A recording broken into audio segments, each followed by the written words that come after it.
शहर से दूर पहाड़ियों के बीच बसा गांव कुंदरपुर। यहाँ एक पुरानी हवेली थी, चौधरी हवेली। बाहर से भव्य लेकिन अंदर से खामोश। इतनी खामोश कि अपनी सांसों की आवाज भी भारी लगती थी। लोग कहते थे इस हवेली की हर नई दुल्हन गायब हो जाती है। किसी ने उसे भागा हुआ कहा, किसी ने उसे मरा हुआ, लेकिन किसी ने उसे लौटते नहीं देखा। रवि शहर से आया एक फोटोग्राफर इन कहानियों पर हंसता था। वो सोचता था भूत प्रेत नहीं होते, बस लोगों की बातें बढ़ जाती हैं। लेकिन जब उसने हवेली के मालिक वृद्ध राजन चौधरी से मुलाकात की, तो उसके चेहरे की झुर्रियों में कुछ छिपा हुआ डर महसूस हुआ। राजन ने कहा, अगर तू यकीन नहीं करता तो आज रात रुक जा, देख लेना सच्चाई क्या है। रात गहराती चली गई।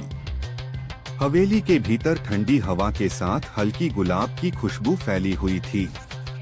वही खुशबू जो हर नई दुल्हन की शादी की रात कमरे में रखी जाती थी। रवि ने कैमरा तैयार किया और हवेली के उस पुराने कमरे में कदम रखा, जहां से अब तक कोई दुल्हन वापस नहीं लौटी थी। कमरा सजा हुआ था, लाल पर्दे, टूटी शीशे वाली अलमारी और दीवार पर लटका एक पुराना शादी का फोटो। तस्वीर में राजन चौधरी और एक युवती मुस्कुरा रहे थे, पर वो युवती की मुस्कान अजीब थी, जैसे जबरदस्ती की गई हो। रात के ठीक 12 बज चुके थे। अचानक कमरे की हवा भारी होने लगी। फर्श पर रखी चूड़ियां खुद ब खुद झंकार उठीं। रवि ने कैमरा उठाया, फ्लैश चमका और उसी पल आईने में किसी की परछाई दिखाई दी। वो परछाई किसी दुल्हन की थी, लाल जोड़े में, घूंघट के नीचे चेहरा छिपाए हुए। रवि ने देखा पर वहां कोई नहीं था। फिर हवा में वही गुलाब की खुशबू तेज हो गई, जैसे कोई उसके पास से गुजरा हो। आईना हिला और उस पर खून जैसे निशान उभर आए। वो अब भी यहाँ है। रवि के कदम पीछे हटे, लेकिन दरवाजा अपने आप बंद हो गया।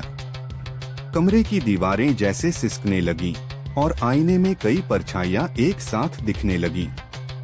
हर चेहरा किसी दुल्हन का था और सब एक ही घूंघट में छिपी थीं। फिर एक चेहरा धीरे धीरे उभरा, वही जो पुराने फोटो में था। आईने के अंदर से उस चेहरे ने धीरे से सिर उठाया। आंखें खाली, पर उनमें किसी की झलक थी, राजन चौधरी की। और तभी रवि समझ गया, वो हवेली किसी आत्मा का नहीं, बल्कि एक पाप का कैदखाना है।